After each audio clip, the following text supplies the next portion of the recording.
মৃত ভোটার কিভাবে জীবিত হয়ে যায় জানেন? শুনবেন? তবে ভূতের কথা নয়, ভূতকে কিভাবে জীবিত করে ভোট দেওয়ানো যায় তারই পরিকল্পনা, তারই অডিও একটু শুনে নিন। আমার আমার বাবা তো মারা গেছে। হুম।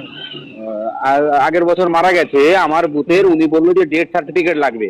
আমি আজকে হুম। সকালে ডেথ সার্টিফিকেটটা দিয়েছি, হুম। বুঝলেন। ওনারা না, বলছে কিন্তু দাদা, সবাই অনেক আগে যারা মারা গেছে তারা তো কেউ দিতে পারছে না, অনেকে। তা তারা দিতে সেই পারতো, নামগুলো কি তাদের পরিবার, তাদের পরিবার লিখে দেবে না। পরিবার লিখে দিয়েছে? ওরা হ্যাঁ, ওদেরও তো পরিবারকে লিখিয়ে নিয়েছে।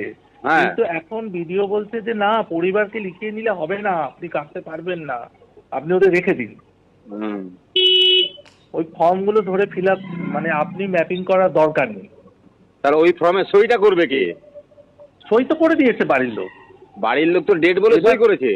ডেট বলে লিখে সই করেছে, এবার বলছে ফর্মগুলো আপনি ফেরত দিয়ে দেবেন, আপনাকে কিছু করতে হবে না, হ্যাঁ। আপনি খালি আনম্যাপিং করে দিন। ও তো ম্যাপিং করেছে, ম্যাপিং করে ওকে ডেট ঘোষণা করেছে, বলছে আপনি বড় ডেট কেস ঘোষণা খাবে, করবেন। বড় কেস খাবে বিএলওরা, এই বিডিওরা।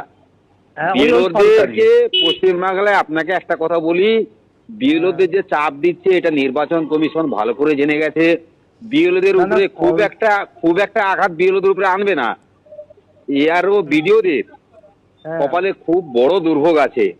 ওই হুম। সুব্রত গুপ্ত যে নির্বাচনের পর্যবেক্ষক, হ্যাঁ। সে বলেছে যে আপনারা মিটিং এ বলেছে কথা, যে বিএলওদের বলেছে যে আপনারা কেন ডেথ কেসগুলো আপনারা ফলস সার্কেলে দেখাচ্ছেন না কেন, ওর ওগুলো নাম এক্ষুনি ম্যাপিং করুন। সুব্রত গুপ্ত।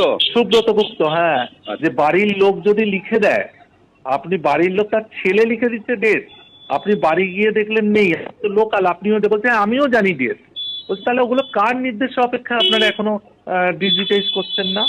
আপনি এক্ষুনি ফোনে তুলে দিন, তা না হলে কিন্তু আমি বিএলওদের এগেনস্টে অ্যাকশন নেব, এই কথা বলেছে। ঠিক আছে? হ্যাঁ। হ্যালো। হ্যাঁ। বলার পরে সন্ধ্যে থেকে সব তুলতে শুরু করেছে এই আরও।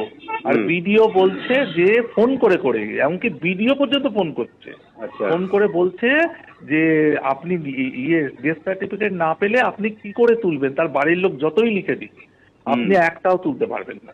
হুম। আপনি ডেথ সার্টিফিকেট যতগুলো চাইবেন ততগুলো, আর গ্রামে ঘুরে বলে দিচ্ছে কেউ ডেথ সার্টিফিকেট দিবি না।